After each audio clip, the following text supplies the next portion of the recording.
Jemaat yang dikasihi Tuhan kita Yesus Kristus, Shalom dan selamat pagi buat kita semua.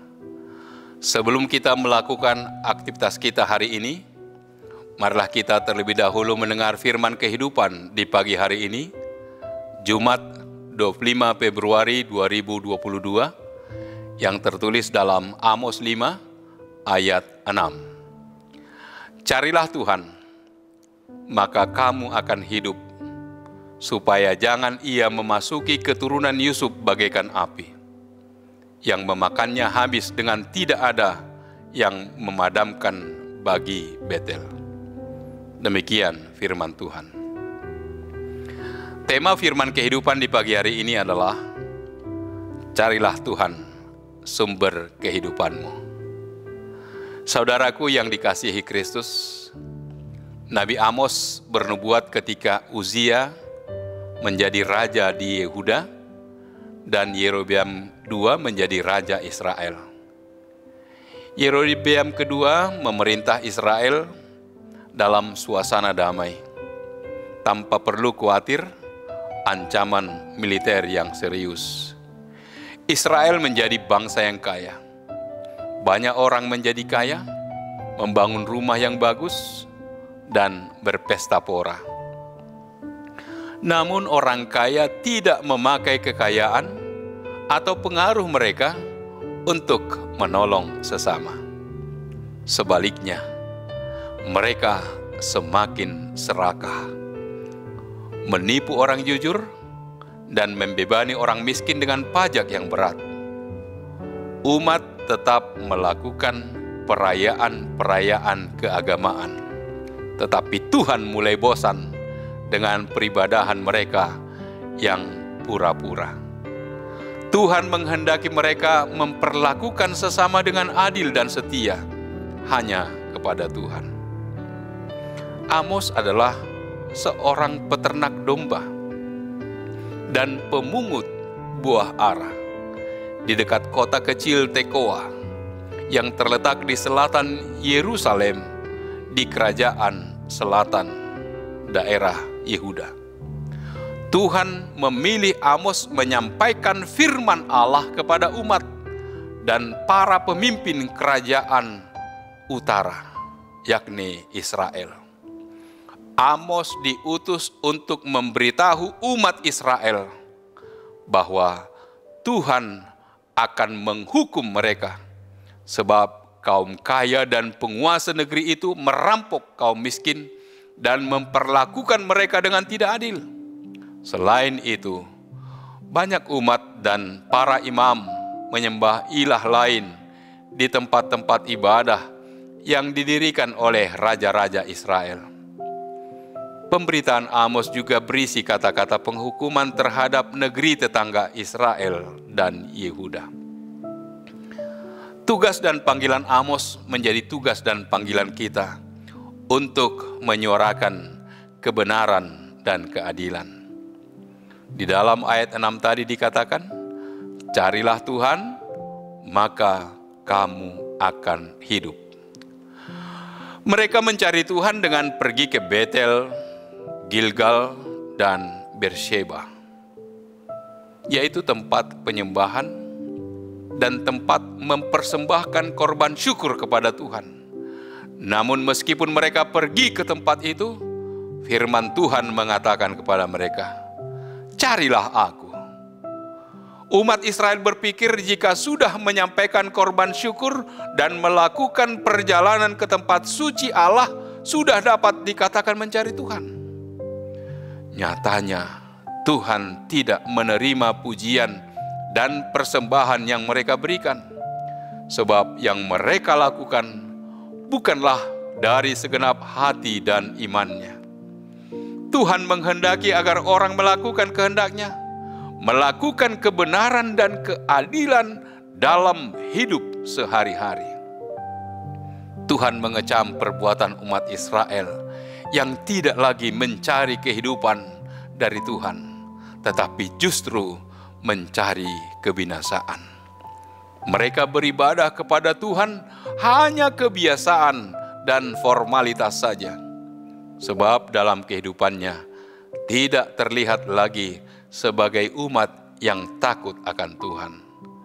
Mereka berpikir bisa hidup bahagia dan penuh dengan kekayaan jika mereka melakukan kecurangan, korupsi, dan memeras orang miskin. Justru perbuatan mereka akan membawa kebinasaan bagi diri sendiri. Tuhan mengarahkan kita menerima kehidupan, kebahagiaan, bahkan dapat menikmati kekayaan dalam dunia ini.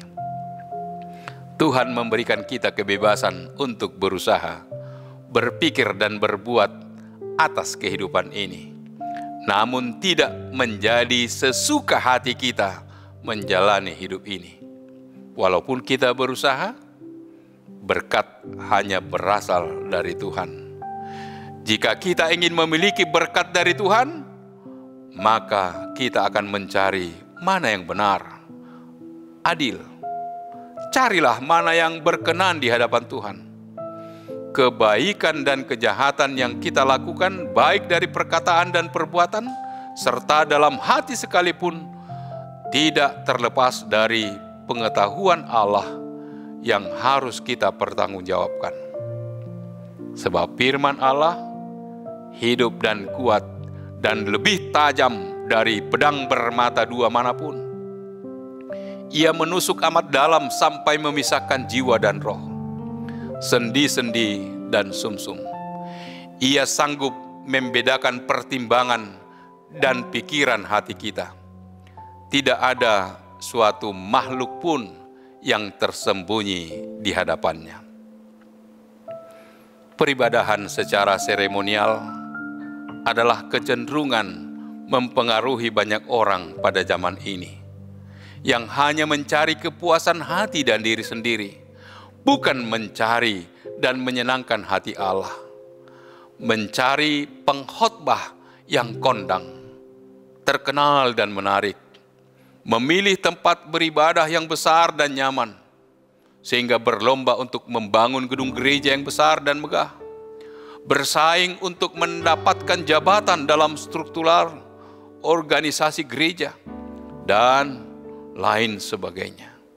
Allah tidak tutup mata terhadap perilaku yang tidak benar. Ia membenci ketidakadilan. Seperti Nabi Amos dipilih untuk menyuarakan kebenaran dan keadilan, demikian jugalah kita dipanggil untuk menyuarakan sekaligus sebagai pelaku kebenaran dan keadilan, menjadi garam dan terang dunia. Carilah dan cintailah kebaikan, bencilah kejahatan, supaya kita memperoleh hidup di dalam Dia. Amin. Kita berdoa. Allah Bapa di surga, tuntunan kasih-Mu mengingatkan kami agar kami mencari Tuhan, agar kami peroleh kehidupan. Dengan mencari Tuhan, kami akan melakukan keadilan dan kebenaran. Itulah panggilan-Mu di dalam kehidupan kami, agar kami menjauhkan diri dari berbagai kejahatan. Peribadahan yang hanya pura-pura saja, tidak berkenan di hadapan Tuhan.